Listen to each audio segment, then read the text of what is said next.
Brienne here from Pixite, and today I'm going to be coloring this parrot. He is from the new Wildlife Grayscale book. You can find it in the new section of the books. It will still have the label new. And there's a lot of different really cool looking, realistic looking animals in there, and you can tell that they're made in a very sketch-like way.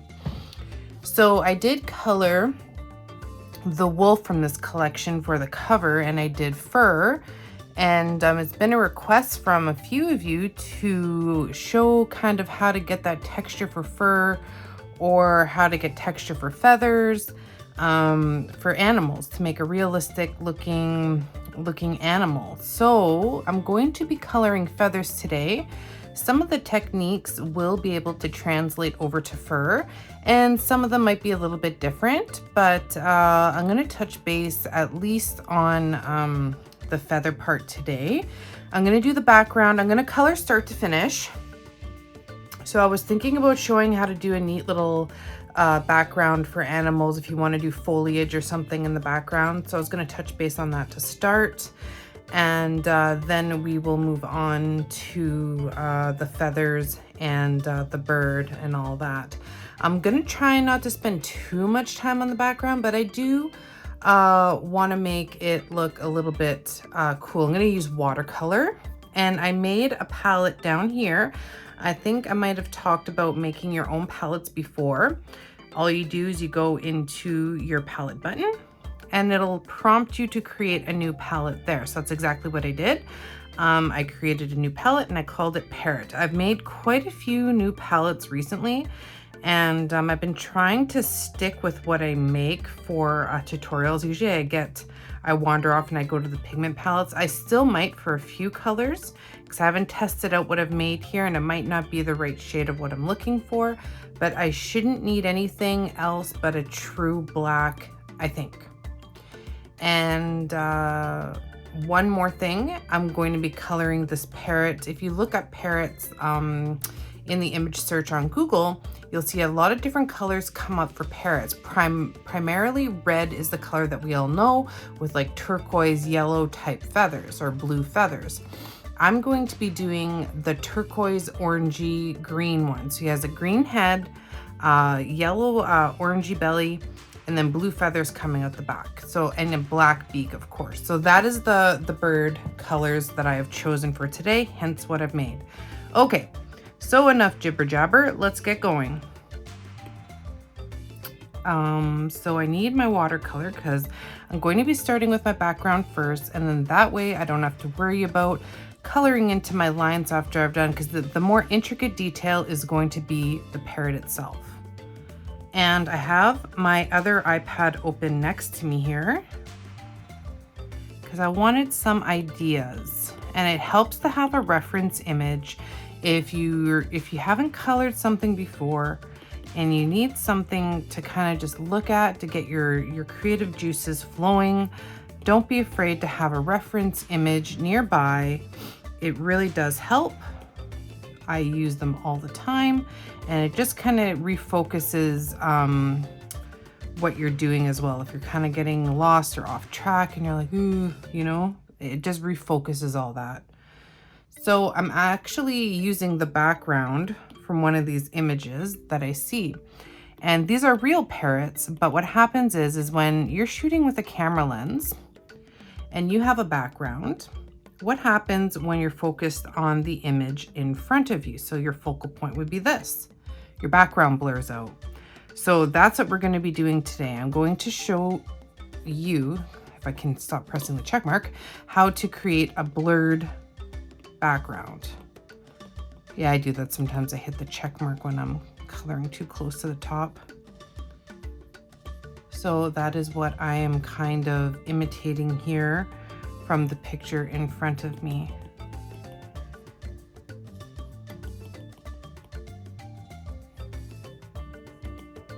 I might need to get some yellows here. I didn't use, I was going for different variations of orange, but they're showing a nice bright yellow here. So I want to keep that.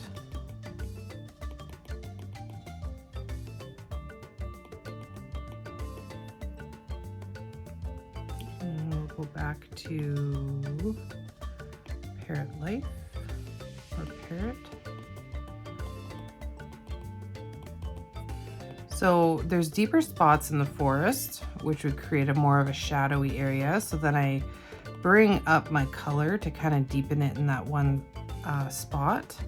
And then there's these lighter areas which are full of the foliage kind of coming out from it. So we want to cover the whole area here.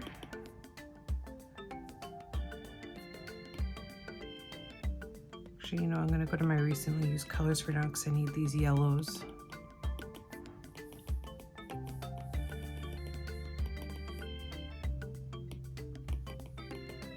And with the watercolor, I have my opacity not quite all the way up. And my brush size is down a little bit too. So what I'm doing is I'm blending this yellow and these greens, different variations of greens. I want some dark green, I want some light green, and I want it to look varied.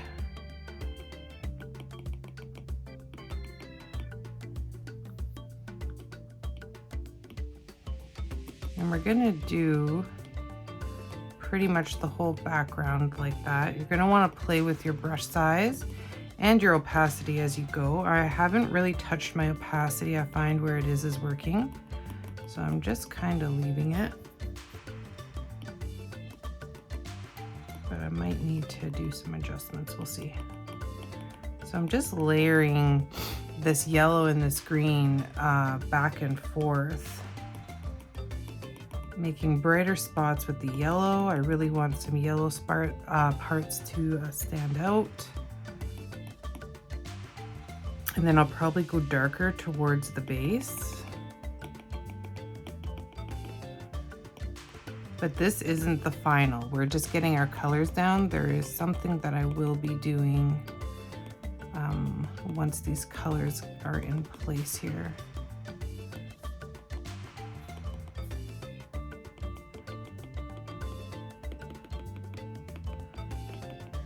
Not sure when this video will air, but it is the first day of spring today. And that is exciting because I live a place where we get snow, and I'm happy to see the snow go.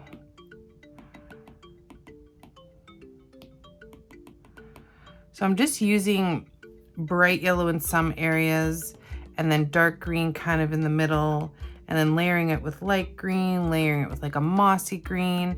I'm trying to make a look of foliage in the background. So that's what I'm going for. And I'm gonna just gonna lay down this green all the way down here, because as we go down, I do want there to be more green towards the bottom. I'm gonna use a little bit of darker green. Okay. And then in small areas, I'm just gonna do little kind of bouts of yellow and bright green.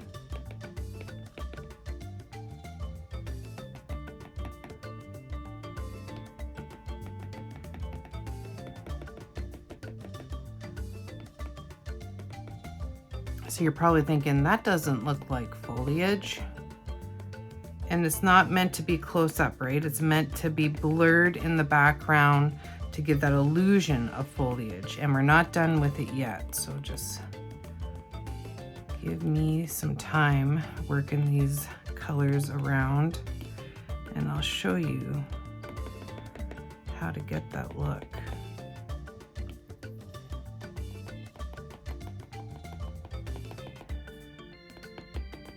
You will want to blend your colors strategically, but it doesn't have to be perfect. We're going, if you haven't guessed it already, we will be using the blur tool. So, actually I don't want it like that. I'm gonna leave it dark here because I might actually frame in this corner black unless I decide to freehand the feathers. I haven't decided what I'm going to do yet. I try to keep these videos at an appropriate time, and the more detail you do, the longer the video gets. But if we're going really well and it's looking really good, I just might throw caution to the wind and go for it. So we'll see. Okay, so I'm just layering all these greens, doing some final touches here. We really want to try and make it look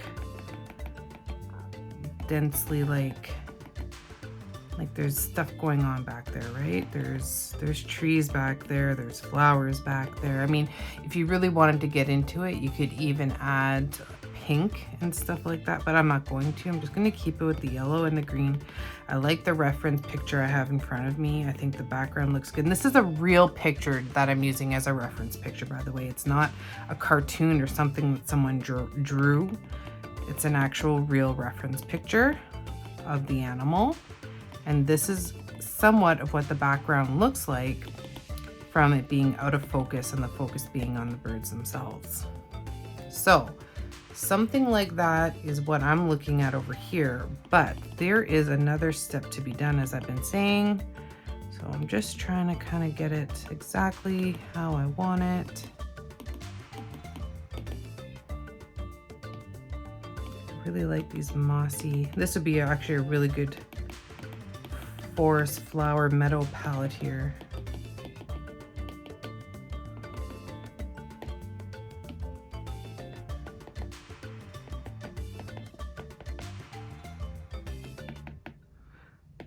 I'm using the lighter green to kind of blend these yellows.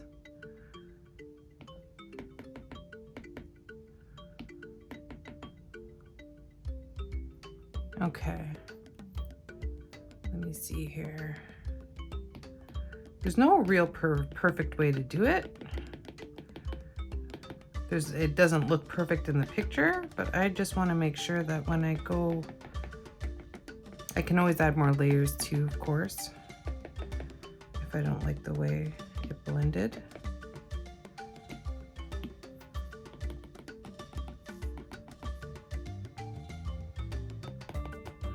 And I might just want to outsource. There are certain colors that I really like that really work for certain backgrounds. I just might add a little bit of orange. Just kind of blend it in with the yellow.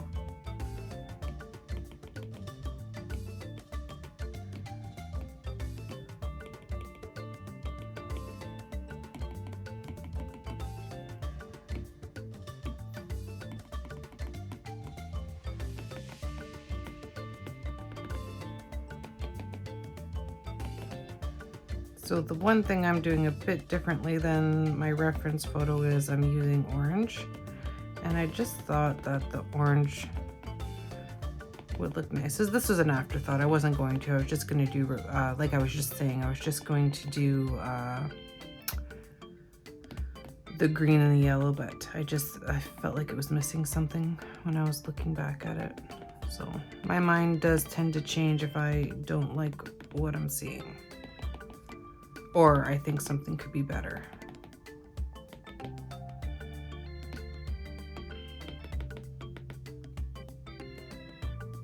Okay, now let's go to good old neon.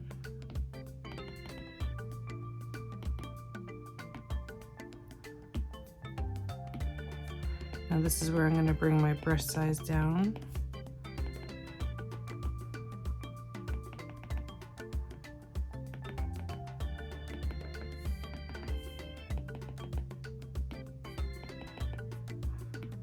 Put my brush size down, but I want my opacity up.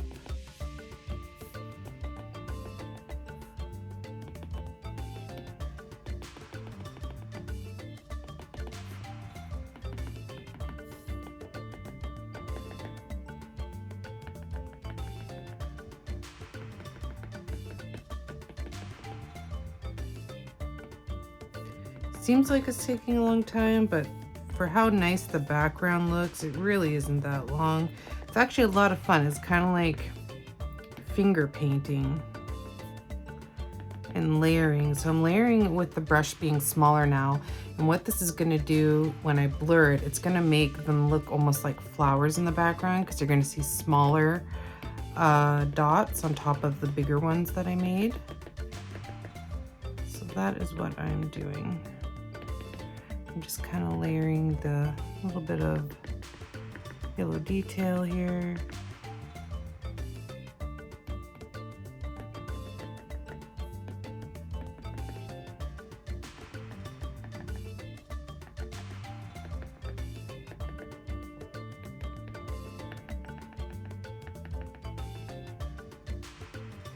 Dark in there, a little bit more of this.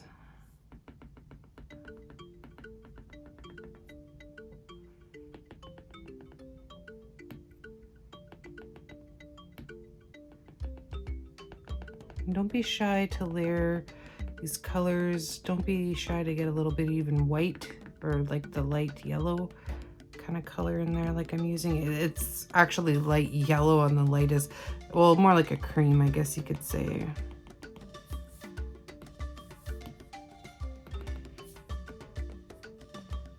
The more you layer the colors, the more of a nice effect you'll get.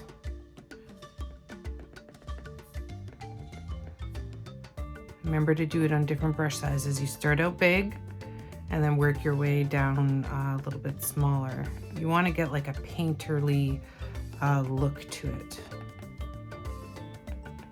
And the reason why we do our background first is pretty obvious, because then I'd be painting into it, and then you have to, it takes twice as long because you're worried about painting into your main focus, and it's just a pain. So to alleviate that pain, I do it first.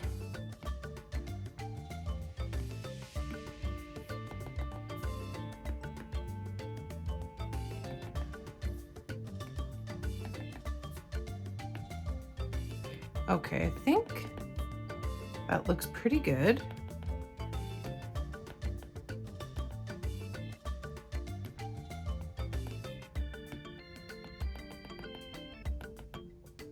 Just wanna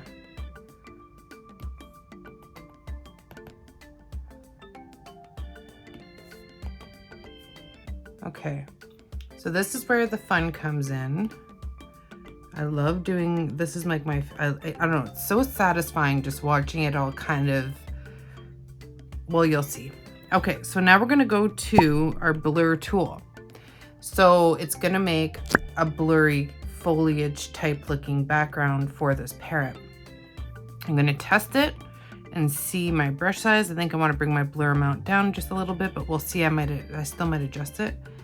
And you're just gonna wanna brush size up a bit, maybe blur amount. No, maybe down. And you're just gonna want to stay away from your edges though. It's okay if you have a little bit of the choppier look around the edges. If you go too close to the edges, you're gonna blur color out from your edges. So I don't even have to take my pencil off the page. You might want to, in case you want to go back, press the back button. Otherwise you lose everything when you press the back button. And you just rub it across the work you did. That's it. And you can do the brush size, the blur amount, turn the blur amount up if you want, and you will really blur it out. And then everything really starts to look like flowers. So I like to sometimes blur it out a bit just to get a feel for how it's looking. And then in areas where it looks a little thick or a little bit more dense, then I go back over it with the blur on high.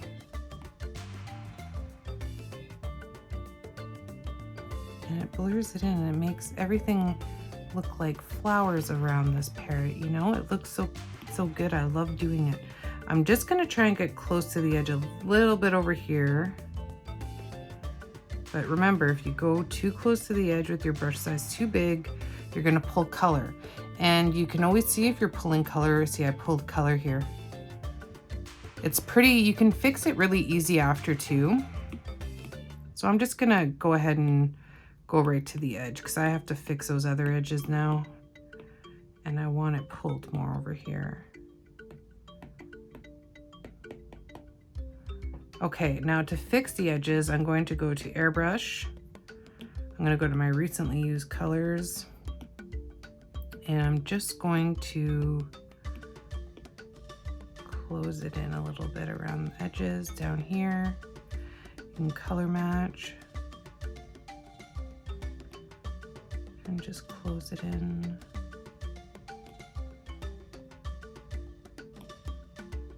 I don't like it when the color leaks from the edges. I mean, you can't really tell, but it's something that I don't like. I prefer the color to go end to end. But the way I wanted it blurred, I kind of had to in a way.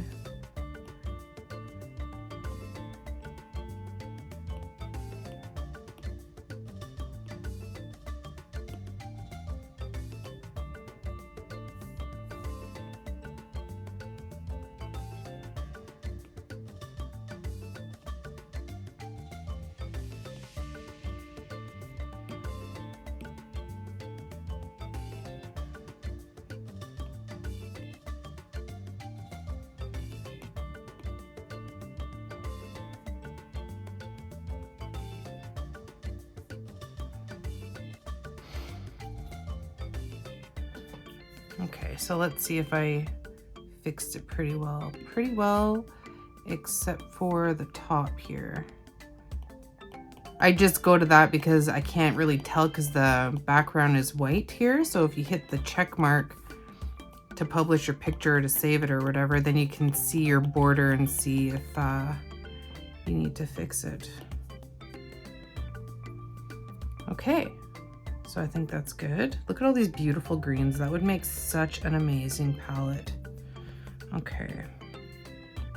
Now I'm just going to do, I'm going to go back to 222. I'm going to do a couple of little adjustments here after my blurring fiasco. And I'm going to use my pencil this time. And just going to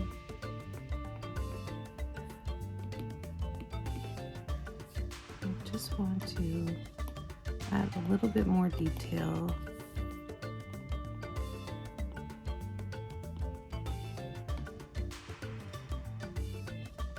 to some of these spots.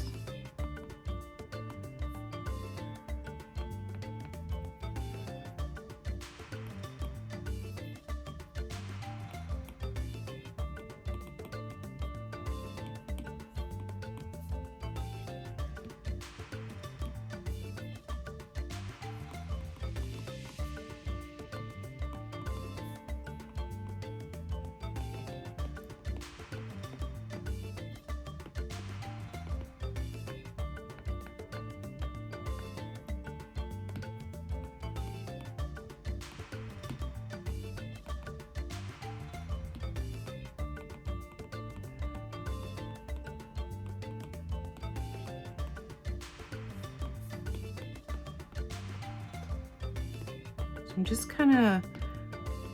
going back and blending this pencil in with the flower kind of bustles I already made with the same colors. But just adding a little bit more detail, smaller detail. It doesn't have to be perfect. Just try to layer it so the colors will look nice when you blur it out. So now I'm going to go back to my blur tool.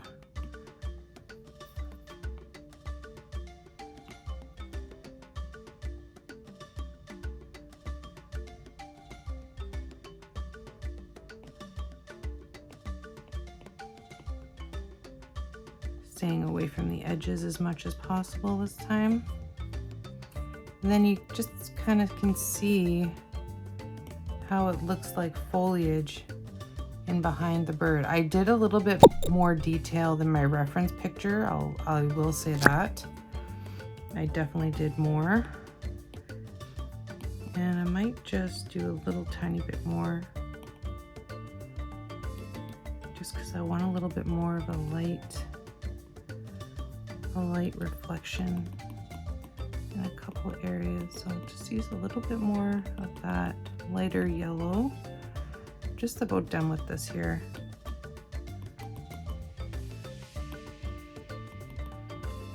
It takes a while. It's not something that I rush because I want it to look right.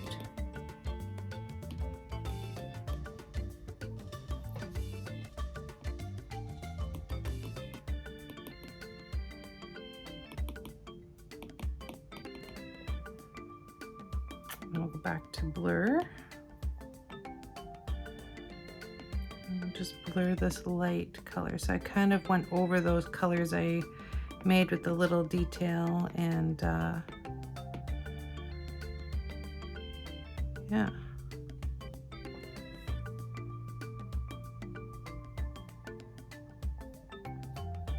So now you're getting the look, I find. I think it's pretty much there. We can always adjust it a little bit later on. Obviously we can't go crazy with the adjustments, but we can adjust it a little bit later on if we have to. Little things like that if I wanted. A little bit more layering going up through here.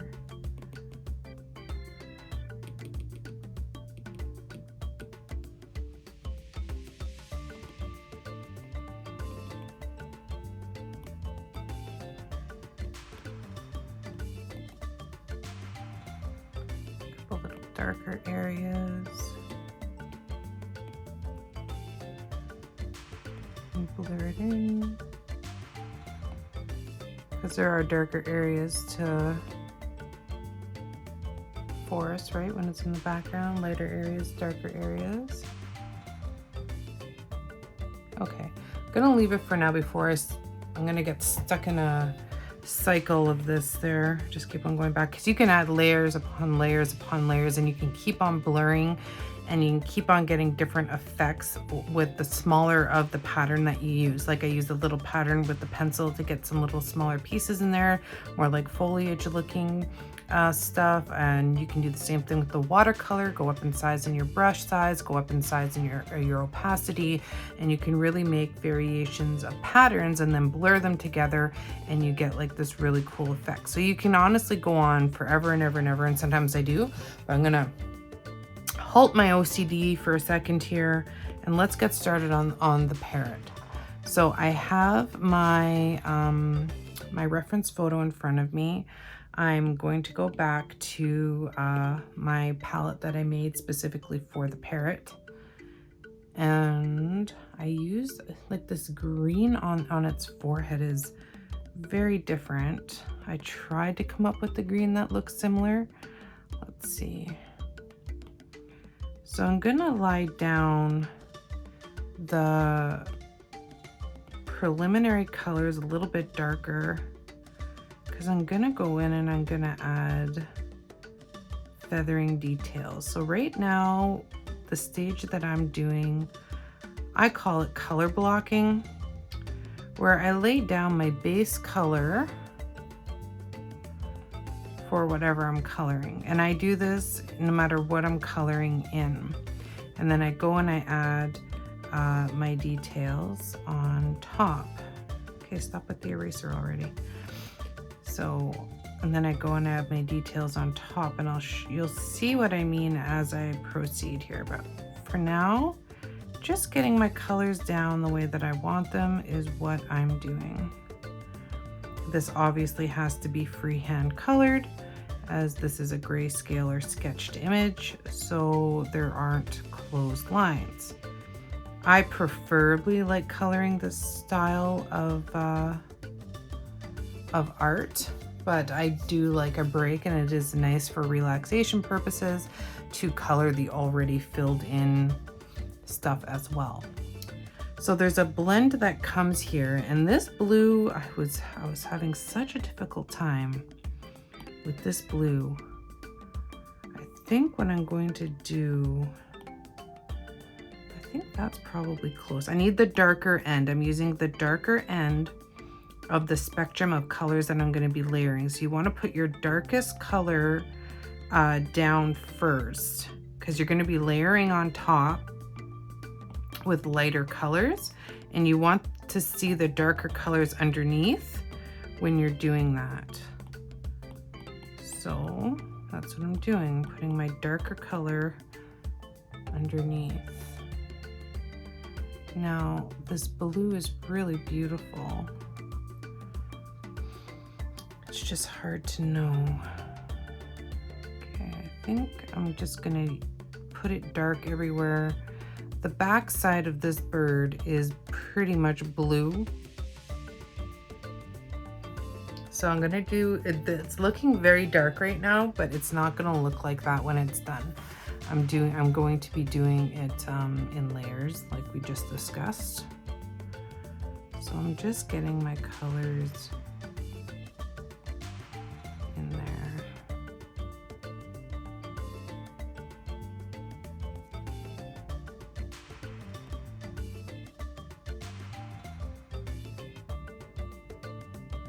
A little bit of a wider span so it kind of blends into the foliage there. Okay, so blue wings probably goes right about to here. I'm using the airbrush to color. I use the airbrush to color a lot when I'm doing grayscale. I find the colors blend nicely together than a really harsh line, as the airbrush has more of a smooth edge when you're coloring. So that is one of the main reasons why I use it. I don't know if I should go all the way down or not. I mean, I'm already here.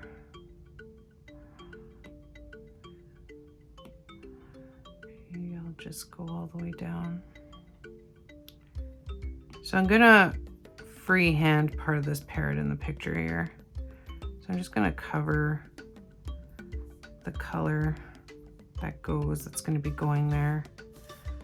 I might as well. I mean, it looks off with the background if I leave it encompassing the bird. So we'll just freehand that in. Make the bird look a little bit more complete. So I'm just kind of layering a lighter color in there. Just want to get an idea of how it's looking. And now I need my orange. So I'm going to use a little bit of the darker orange first. I might have to outsource this orange. I was having a hard time creating the kind of orange that I wanted. So we'll see how this goes. I'll start off with the oranges I made anyway, but I might have to go somewhere else. We shall see. So this is how this bird looks, and except for it has just trying to see here, because the blue goes down and then this orange kind of comes up too. This orange comes up and around a little bit here. So let's get that in there. Kind of comes up and around. Okay. I'm gonna leave the beak and the inner part of the face for last. Now I'm going to have fun coloring this bird. This is the fun part. Okay, so I put my darker color down first, which is fine. Now I'm going to layer it and just very gently brush the lighter blue that I know the bird will end up being on top.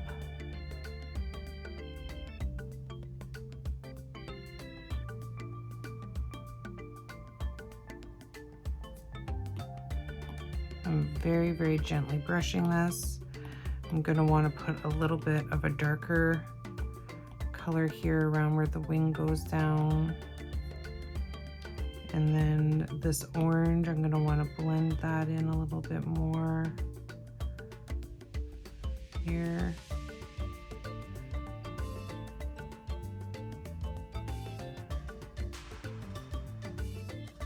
not worried about getting into the face right now because I just want my outside of the bird to look right.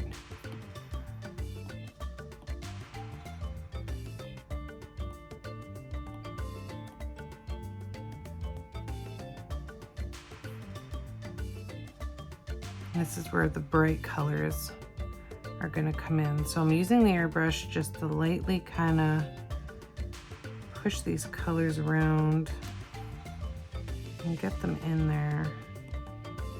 I don't want to take away all the dark detail, but I do want to take some of it away.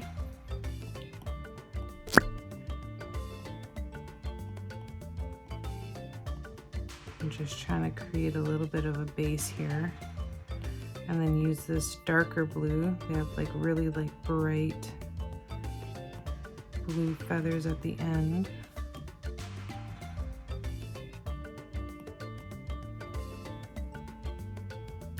I'm gonna have to outsource some brighter colors.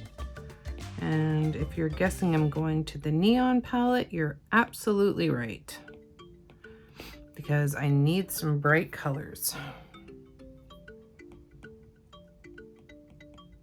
This orange is just a little bit more saturated and more of what I need. So I'm gonna grab that. And then I got these two really nice blues here and the greens as well.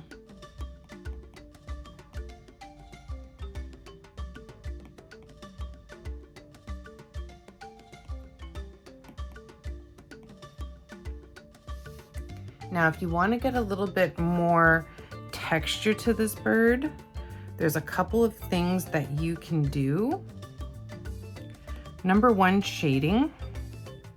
So everything's just a flat color right now. So if you want to go in to the parts that are closely sketched, like they have a lot of closed lines, and you want to add some shading in there, that is going to help bring life to your picture.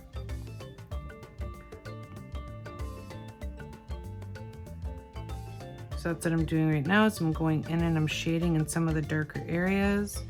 Same with the top of the face, the tightly or the closely sketched areas where the lines come together quite a lot is where I'm going and adding my shading in.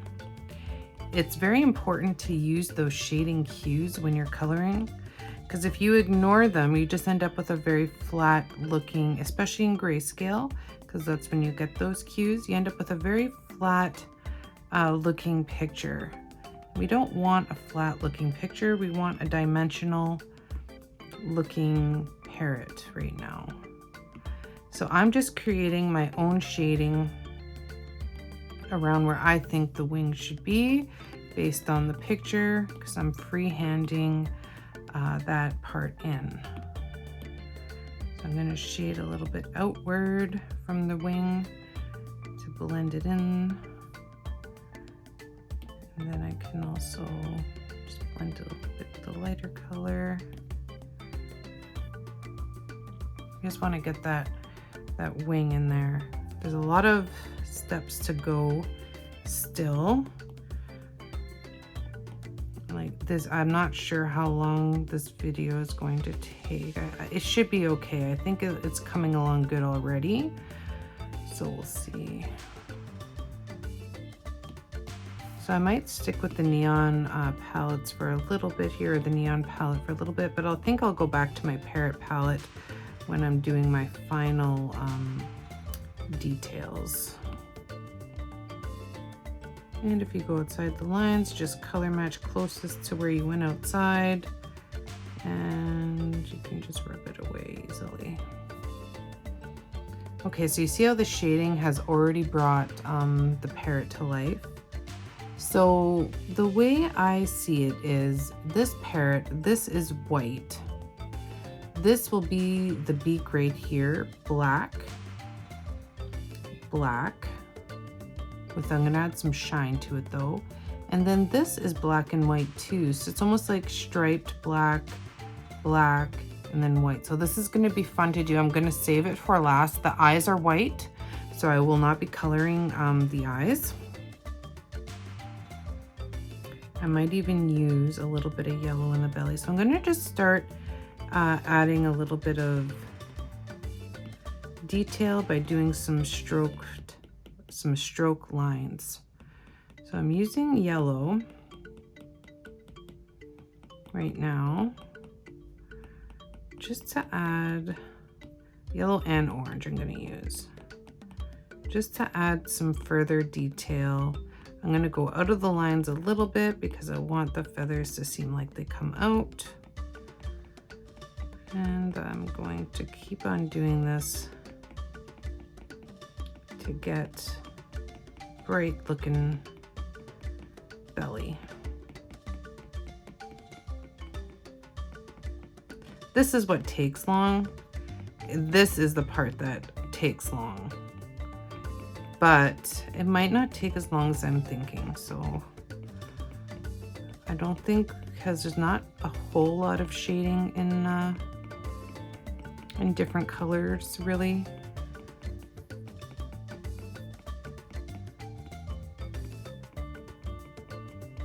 Well, there's lots of different colors, but I mean for the shade, to make the feathers look like feathers. I could even use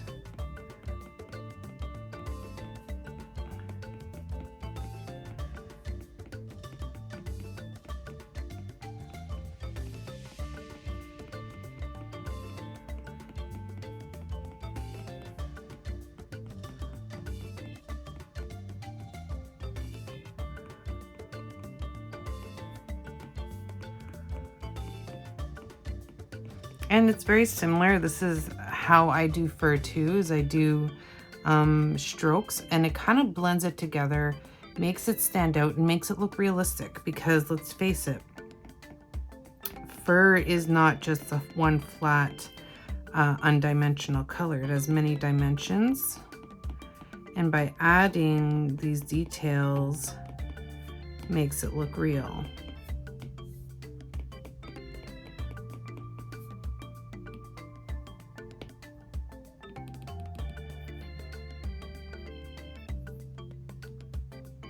You'll want to play with your brush size and your colors until you find out what exactly you want your highlights and your feathers to come out. Always go in the direction that the lines go. Mostly, I know sometimes this is a very kind of scribbly sketch, but you can definitely grasp how it's supposed to go. So try to stick with that. And we're going to want to blend the feathers into the next color. So you keep on going with your stroke lines a little bit outward into the next color, which would be the blue. Okay, now we're going to grab the blue, bright blue, and we're going to do strokes with that. And just small tapered strokes. And it's okay if you go into the color over, because that's going to help it blend. So it's okay to overlap like right at the edge, like what I'm doing, because that is what's going to help it blend in the end.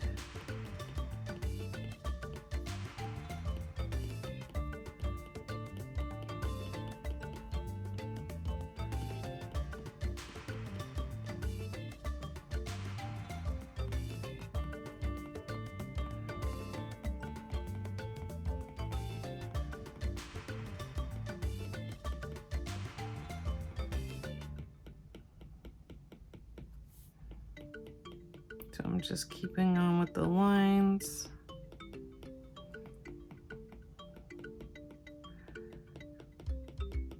We'll probably have to blend it out a little bit later. But that's why we wanted those shadows underneath, because you want that to come through when you're doing these lines. You want to see the variation in color. You don't just want to see, you know, all the one bright color, because then you wouldn't even see the strokes. So the whole point is to have that variation underneath So when you're doing these stroked lines for the texture, you can see them.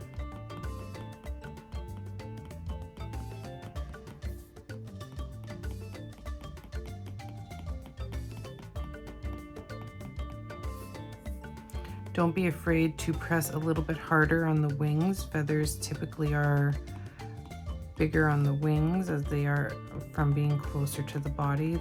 The ones closer to the body are usually smaller.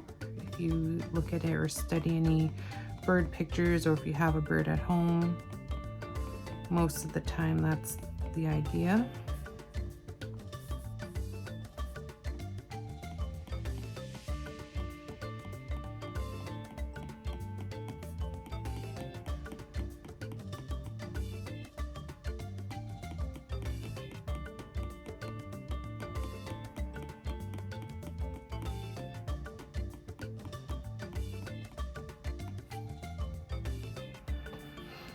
Okay, so it's coming along.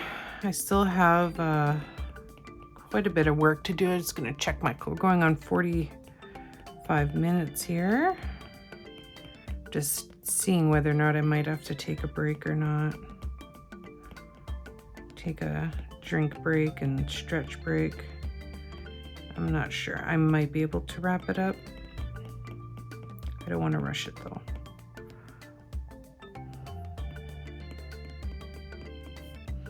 Okay, so for these lines here, that bright blue, I'm gonna go here and just kind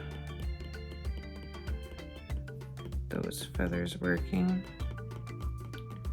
blending them together with the ones above. They definitely have like a darker blue feathers like going towards the base, which is kind of neat. My colors, Parrot. We need the green on top isn't quite a bright green. It's actually a little bit more subdued than like a neon green, but it does seem to have a bit of brightness. I guess it depends on the parrot too. I'm sure some of them have brighter tops than others. They're all different in their own unique way. Okay. Some stroke lines there. And then you just want to go into the next color because you want it to blend. You want this to blend very seamlessly. You want it to look very natural. You don't want it to look like it just... You can even use pencil for a little. I'm going to try pencil for a little bit of texture here. I want to see how that works. If I don't like it, I can always take it away. Just to get that. Ooh, I like this orange. This is one of the oranges I made. So I'm just kind of going over.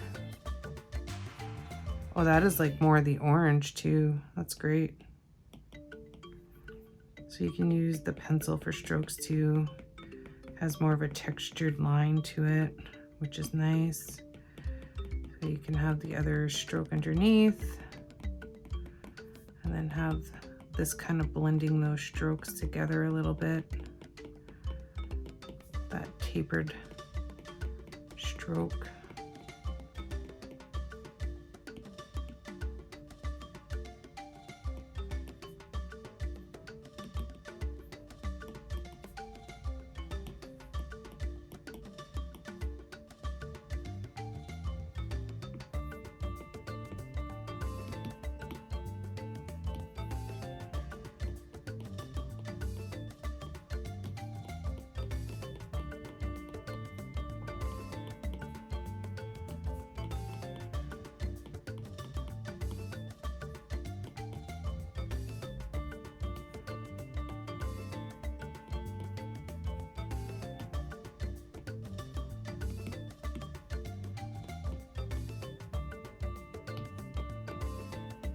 Blending these together so that like they flow into each other by going strokes back and forth in the colors that I used here until I'm satisfied with the blended look.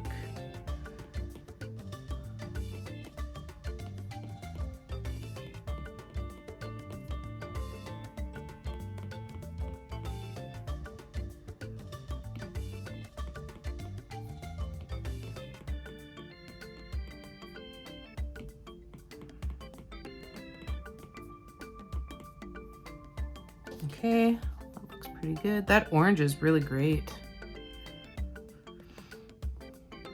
Can add a little bit of texture, a little bit of added highlight up here.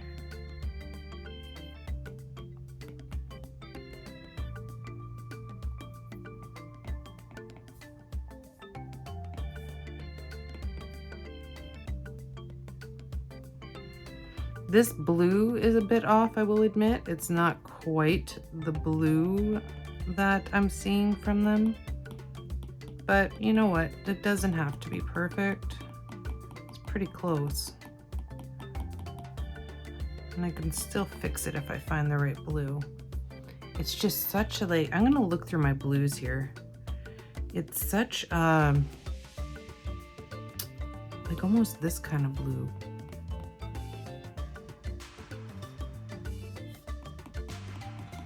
It's almost like this kind of,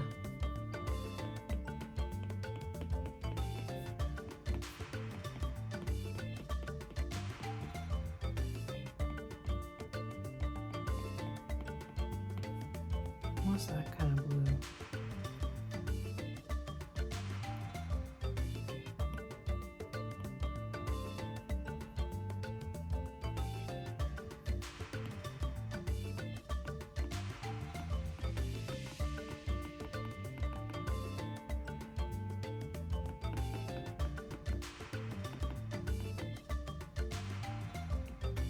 So now it's just a matter of moving these colors back and forth, using strokes until I achieve the desired look.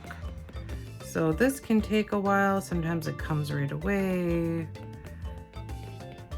It depends. I actually preferred the orange belly just being orange. It is looking pretty good though, overall. This orange here is really great.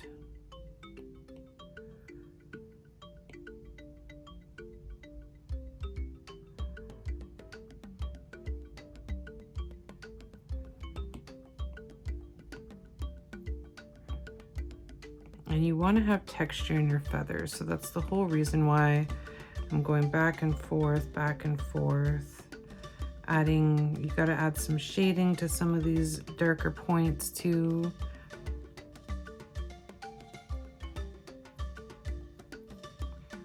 And add some shading now.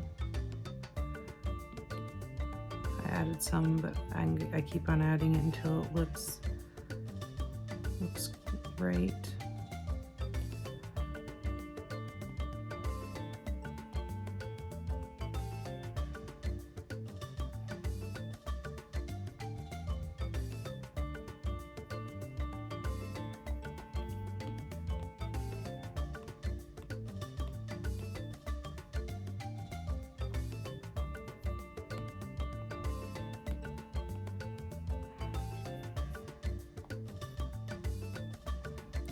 But he is coming together, and that is the important part.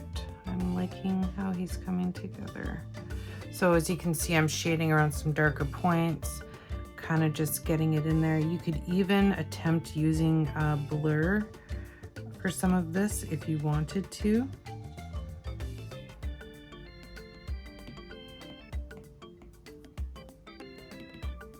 I'm gonna make these wings come out a bit further.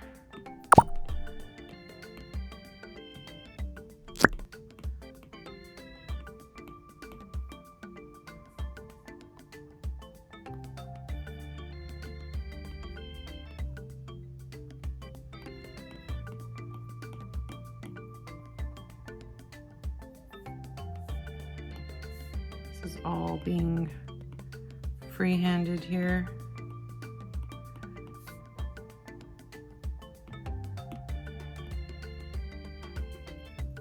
Your shading is what's going to make this look seamless and work into your picture, because you're not going to see the break in the line.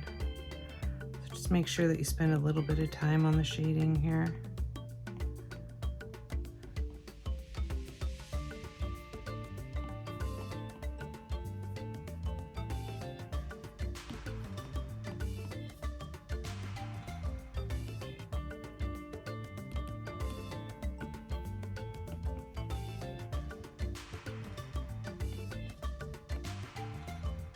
I'm even using some squiggle technique, I guess you could call it.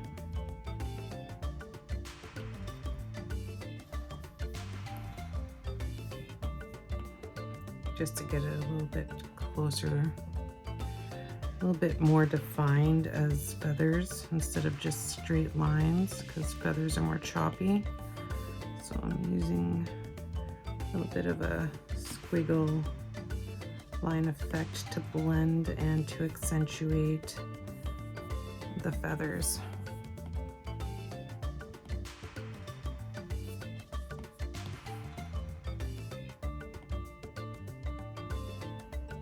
Getting those colors to blend nicely, that's really going to make this look realistic.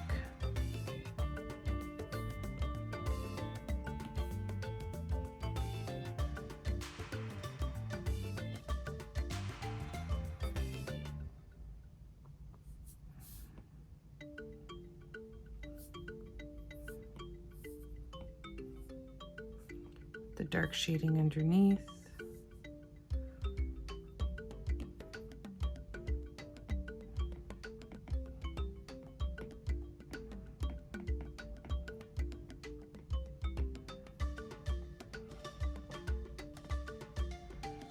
And then the smaller the lines you make on top, the more of the defined or the definition that you'll see. So I'm doing some smaller lines on top now. So you see like almost like a highlighted area that it just kind of pops. So I'm going to need maybe a bright yellow for it over here.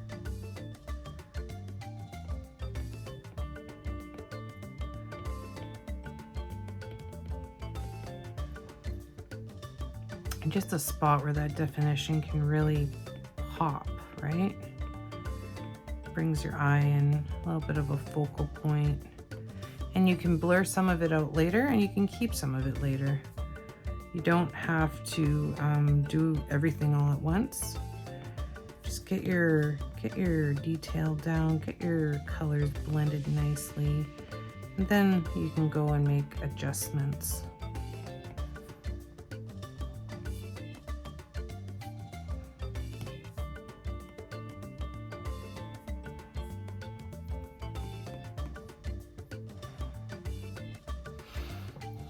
And I might even, I just feel like his belly should be coming out more for some reason. I feel like he should have a rounder belly.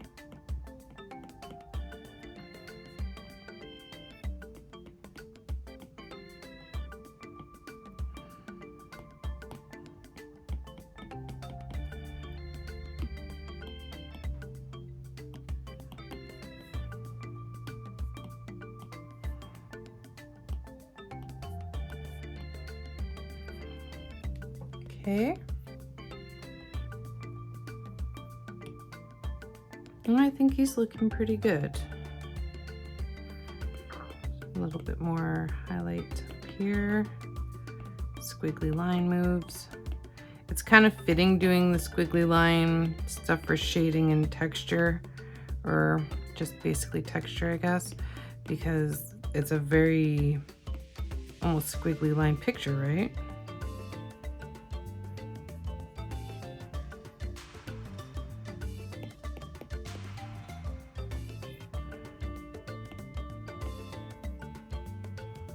Okay, so I'm gonna step away from the feathers for a quick moment, and the only reason is, well, wait, after I do one thing here, I'll step away because I wanna see how my face comes together.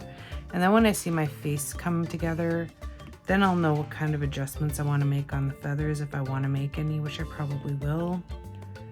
But I wanna get that started.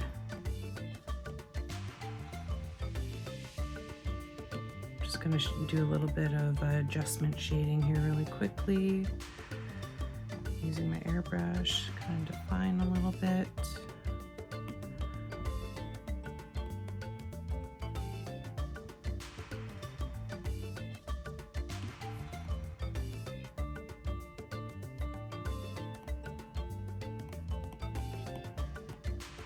Blending some of that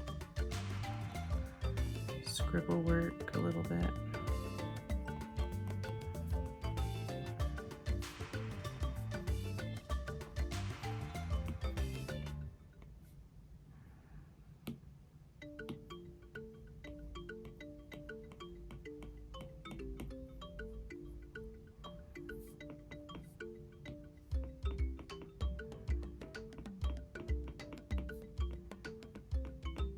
You can use the airbrush for cleaner lines if you don't want super scraggly lines.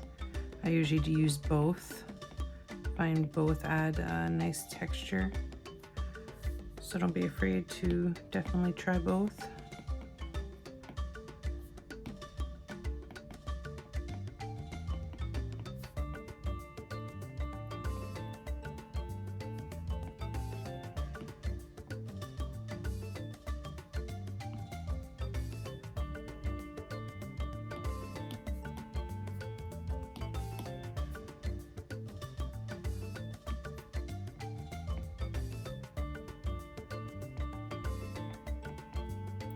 Just want to get the wings right. The wings were kind of bothering me a bit here.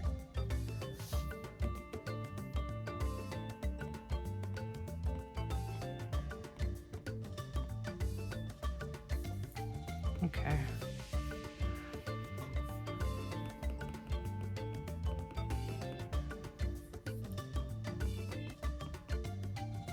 Let's just leave it for now and do the face, and then we can get back to it. Just gonna fix the belly really quick here.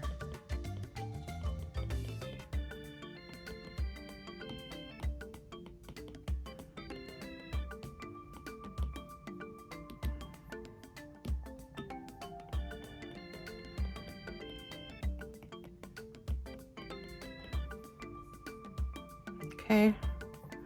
Now face. Okay, so black beak, white face. So let's go get our black and white palette, I think, for this. It'll just be so much easier because I have so many variations of gray and white. I'm going to start off with a dark gray just so I can see what's going on.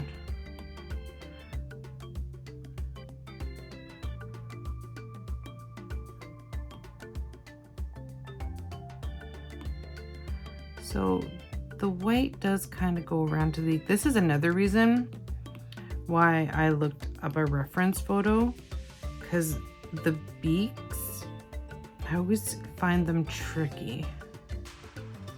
They always kind of trick me up. So I really wanted a reference photo for that mainly. And then I saw the colors on this parrot as opposed, because I was actually going to do the traditional red looking parrot, but then when I seen this guy, I thought, well, hey, that's something different.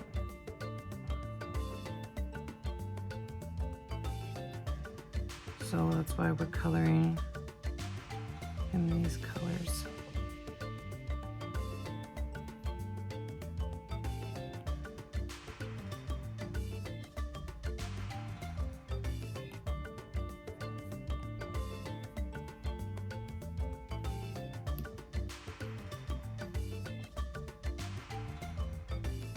Okay. Now we need the white.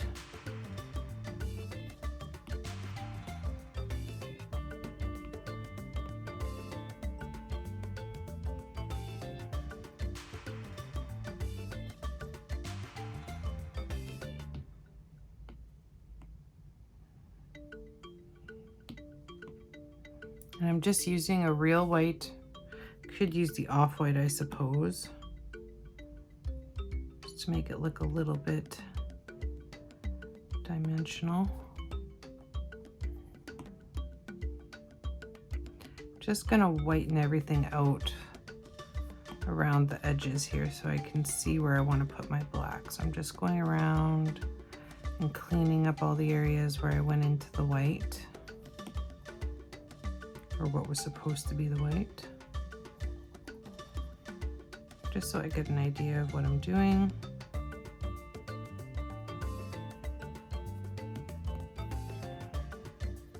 The beak can get filled in down here.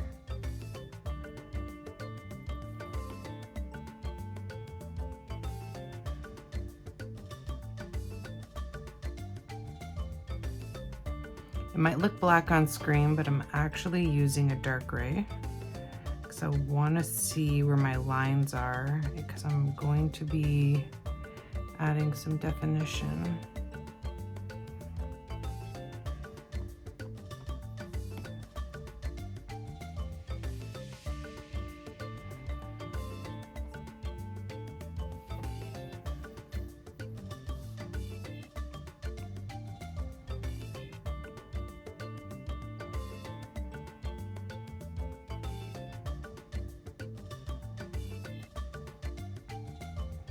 So in the picture, it's kind of this line of black that goes up the face like that. This part is white, and then it goes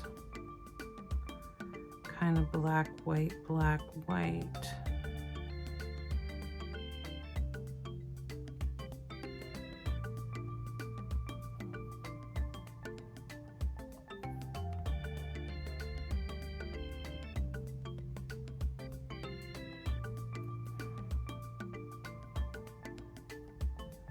So black, white.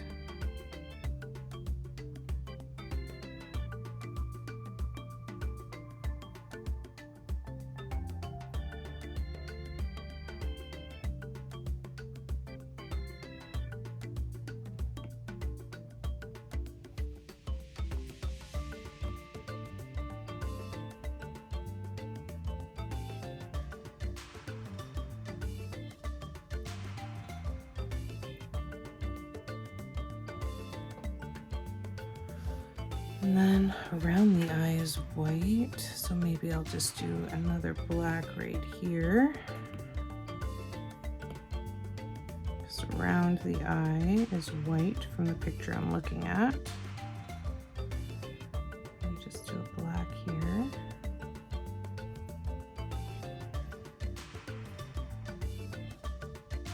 Black here.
Wondering if I should close the beak up all the way, because it looks like it is over here. It might look more realistic. See, now when I'm doing the face, I'm seeing of places that I should be adjusting these feathers. Like here, I feel like the shading should come out a little bit more. I had it like that, but then took it away.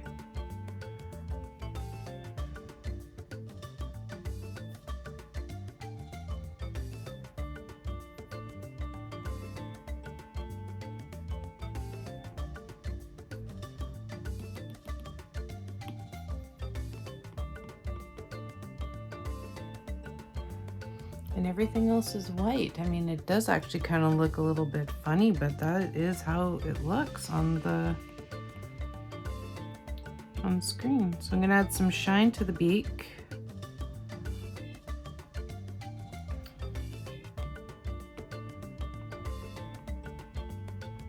I'm gonna close this up completely down here. I'll add some shine just a little bit there.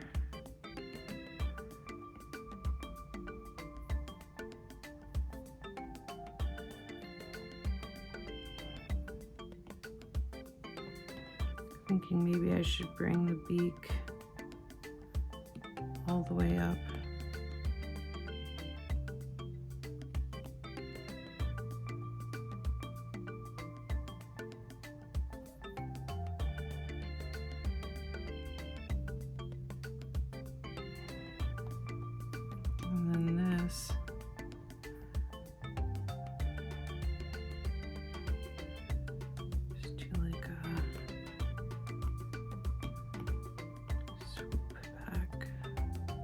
just looking at the picture and trying to modify some of the details. So for instance, I noticed that this kind of comes around, then this white part is here. White part almost comes down like that.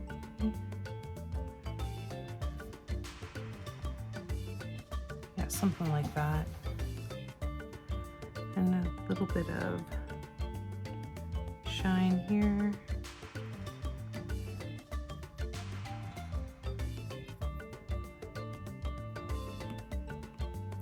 Want to make the beak a little bit dimensional because it's very dark over here, so you do want to add some highlights in.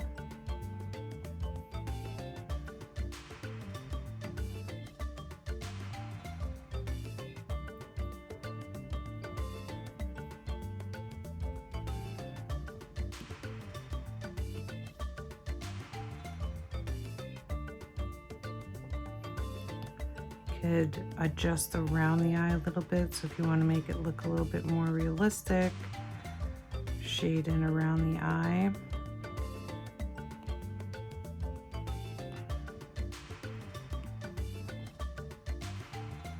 But the eyes are white. They are white.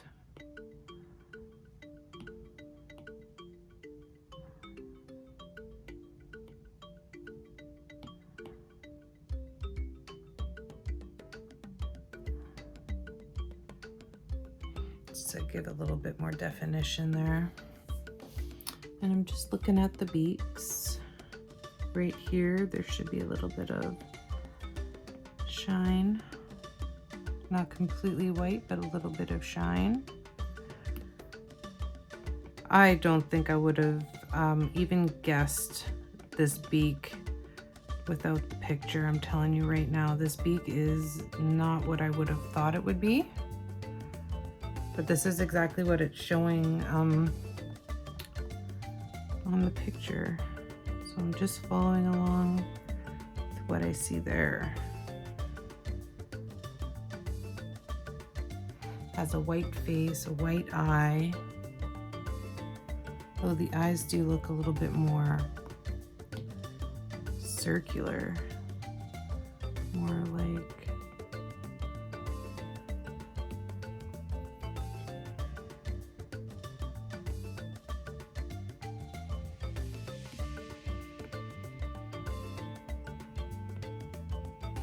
kind of gave it a cat eye almost. Yeah, it looks more like that, more like a circle of an eye.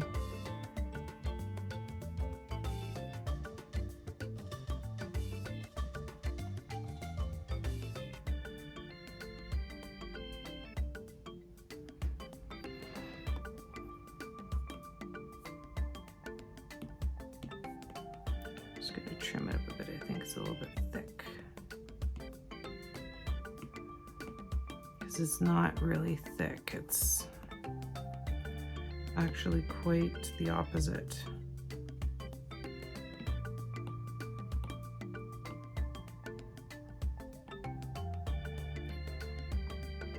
I'm just trying to get it as close as I can. Yeah, like this line around the eye is like much smaller. This is too big.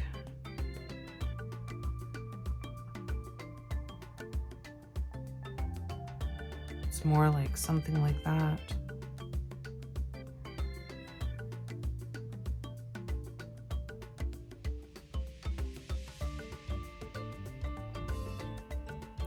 And it seems like the green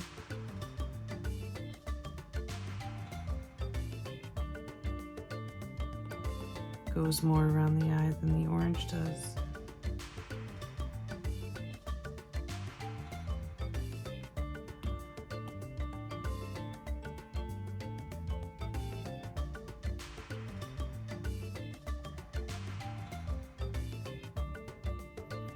And the blue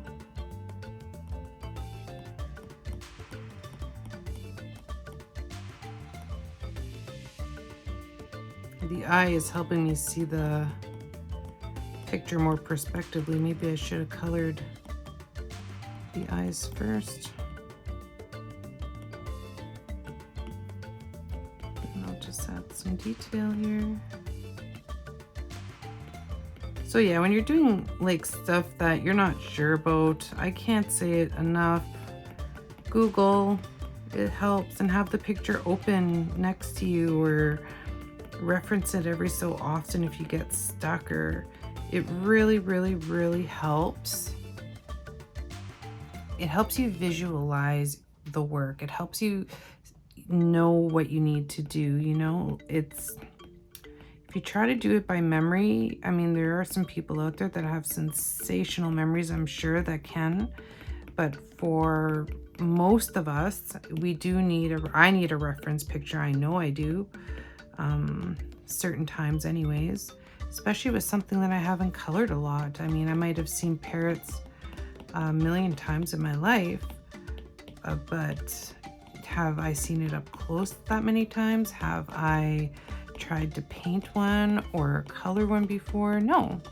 So there's nothing wrong with, if you haven't colored something before, you haven't painted, let's say even if you're painting from scratch and you're an artist. I know a lot of artists that are really brilliant, beautiful artists, and they still use references. There's no shame in it. It really does help clear your perspective.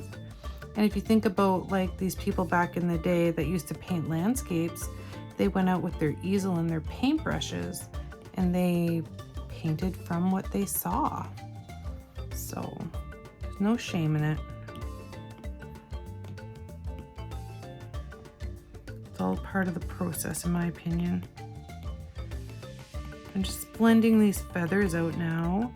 I found a really great blue that I'm using that I think is really adding to the picture. And I'm just going to add some more strokes with the blue using the airbrush tool, because I want a little bit of a cleaner look on top of the texture that I made already. And I'm very close to being done. So mainly I used, for the background, I used watercolor and pencil.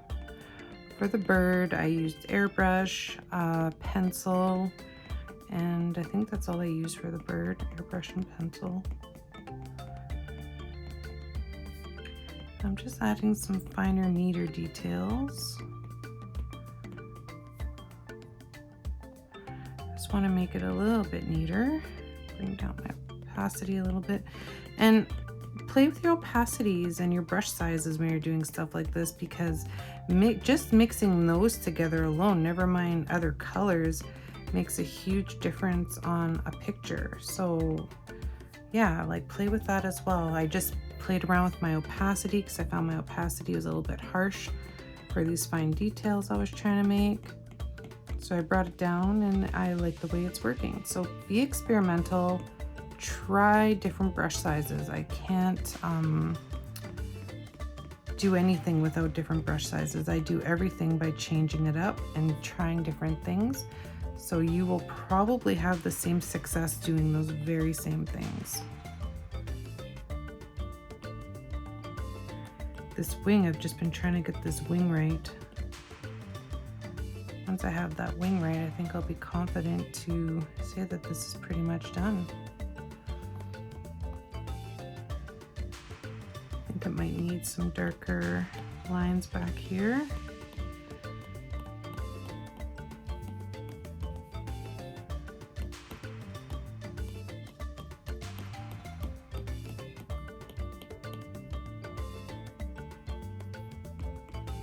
Just trying to blend in because the lines weren't made for these wings. I'm making them myself. So I just want to make sure that it looks blended and that it doesn't look like it's sticking out like a sore thumb. So that's why I'm doing the shading back and forth and the lines back and forth. I'm keeping on experimenting until I'm getting the look that I'm going for. And I think I'm getting it right now,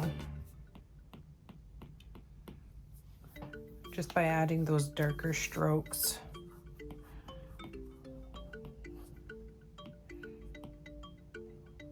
A little bit of lighter shading.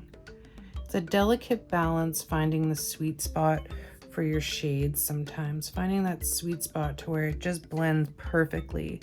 Sometimes I have to play with it a little bit to get it just right.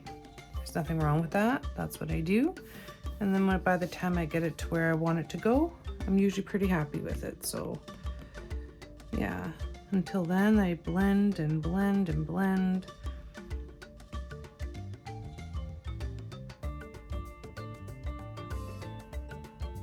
Even now I'm still blending blues and these oranges together because I feel like they're just not coming together right now.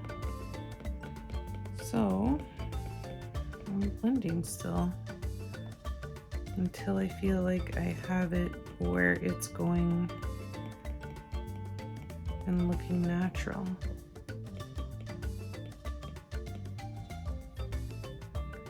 I'm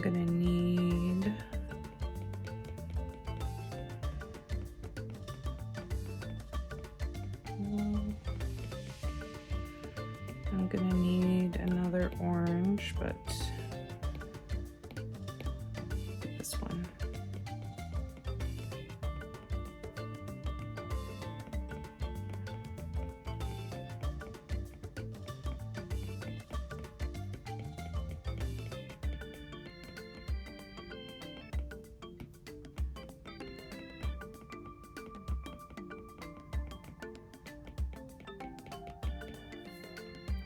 Another good trick is if you're having trouble blending, I'm gonna actually go back to my colors and go to this orange here.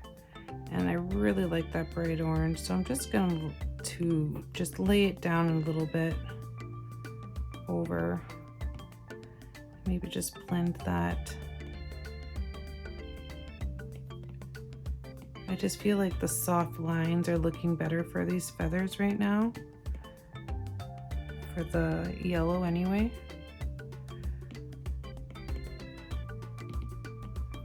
And then go over with that blue again on a small brush size. Be a little bit bigger. And then you can blend it easily in with the soft lines. If you're finding the harsh lines aren't working and you're going back and forth trying to get it to look natural, and just make it soft, make it a soft line, and it should work then. Because airbrush naturally blends, right? So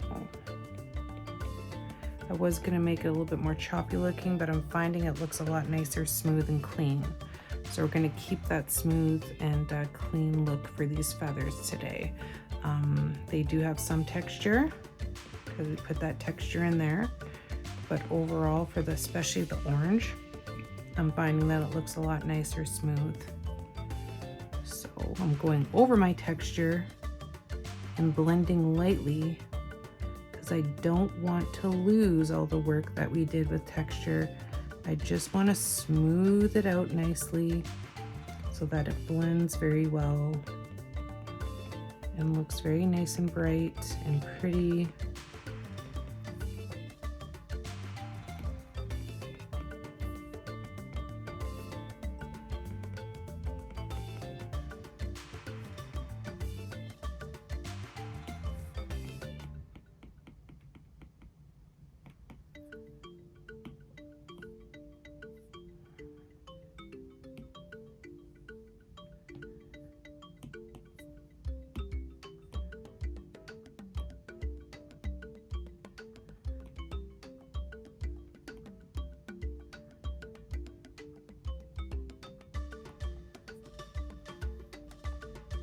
Now it's really starting to come along. Now I'm really starting to see light to this. It's really helped to come back to the feathers after doing the face. And sometimes you have to do that. You have to whatever way helps you visualize, you have to kind of step away and then come back sometimes to what you've colored. And then you can kind of get the idea of, okay, this is what how it needs to look, and it all of a sudden just comes to you. Don't force things. If it's not right, take a step back, breathe, figure it out. I tried a bunch of different textures. This is how I'm making feathers right now on this bird. and it takes time. I basically did a bunch of different strokes many times and blended and strokes, blended and strokes, blended and strokes. And that's why I thought it might take long to do this, because I know when I'm doing strokes like this, it's a lot of blending the texture, doing the texture, blending the texture, doing the texture. The biggest clue I can give anybody is when you're adding that texture and you're blending it out, try not to lose all your texture when you're blending it out. Try to keep some of that texture. You can smooth things out and blend it, sure, but don't press so hard that you're losing it all, because the more layers you add to your fur or your feathers, the more realistic it's gonna look, the more nice it's gonna look. And that's what I'm doing right now. I blend it out, adding, blend it out, adding. And I'm getting this really beautiful look right now of really nicely blended feathers. And even though it was looking really choppy at one point, those colors are still there. They're still underneath. Those textures are still there. Look at all the choppiness, but it's very subtle and it's underneath.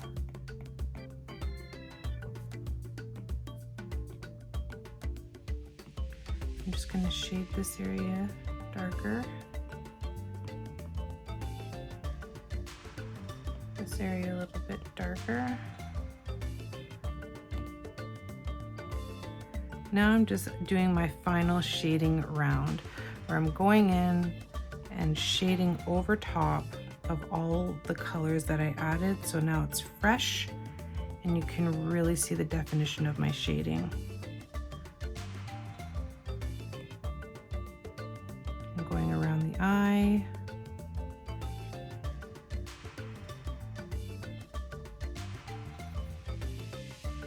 And spread out a little bit more here.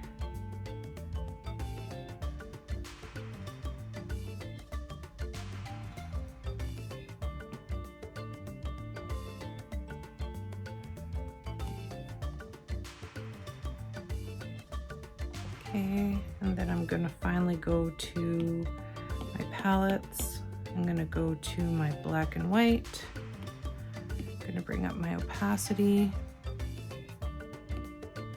brush size down, and I'm actually gonna just go over this in a true black, because I did it in dark gray. So I'm just gonna go over, now that I've blended my feathers out, and I know that I like everything and everything's looking good. Now I can go back and fill in any lighter areas to a true black.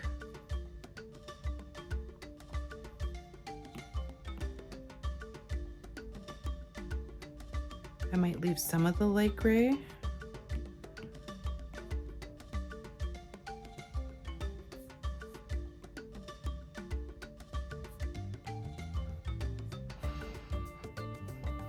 But definitely around the edges, I want the defined black.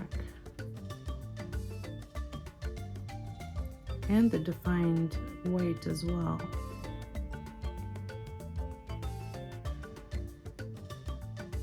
So now just fine tuning.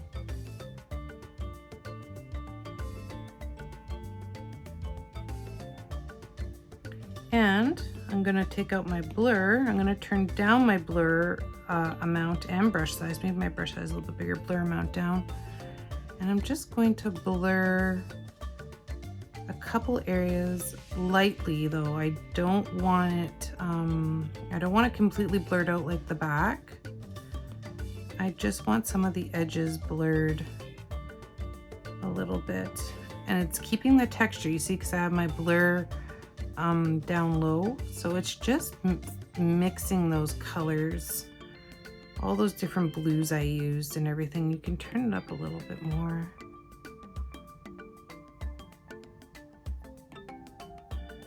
You can still see the texture of the feathers though, it's still there. We're not losing it. Up here. And then we can do a couple last highlights. So for my couple last highlights that I'm gonna do before this is wrapped up and finished, We're going on 1 hour and 30 minutes. I'm gonna go to my airbrush again. I'm gonna go to this lighter green, and you can just add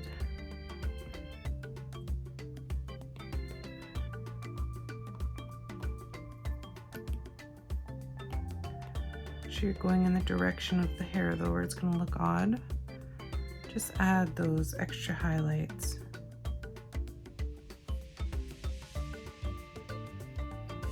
Nope.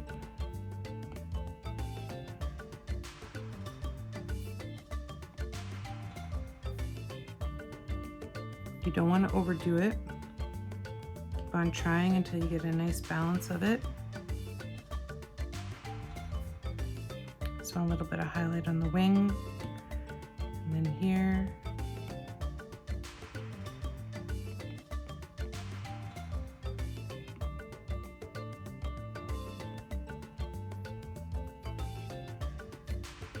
There.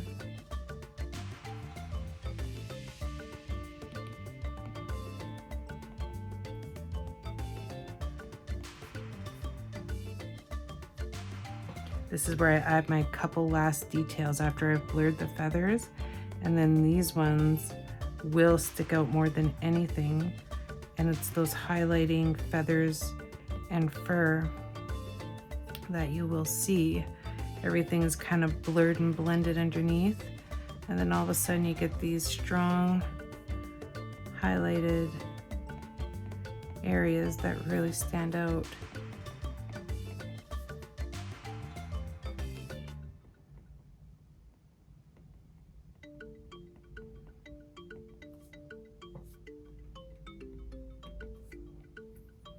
And gives beautiful texture.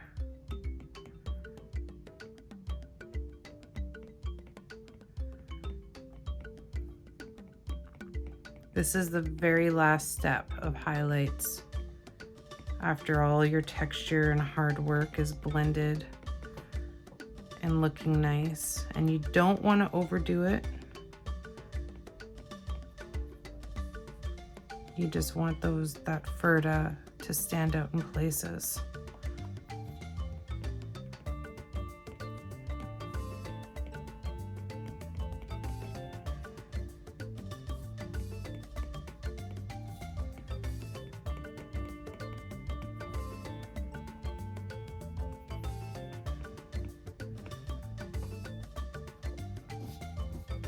You want to make the beaks shine a little. We're almost done. We're almost done. I know it's been a little bit of a long video, but I hope that this is informational, and I hope that you like the final result and that this helps you, because that was the whole point, to help you guys with fur. Fur has been a big thing that we've been asked about, so really wanted to touch base on it.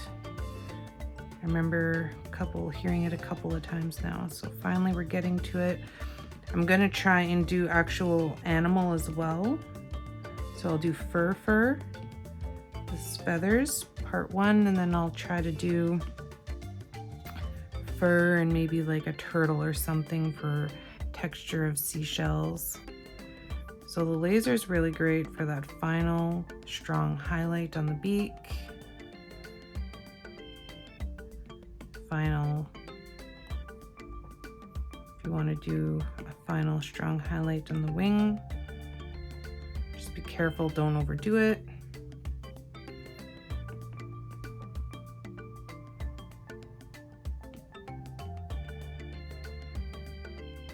Okay, now I'm gonna leave it for now. If I see anything later, I might poke and prod at it, but I'm actually pretty happy with the way that it turned out. I think the background is beautiful. I love the parrot, and I hope that you guys do too.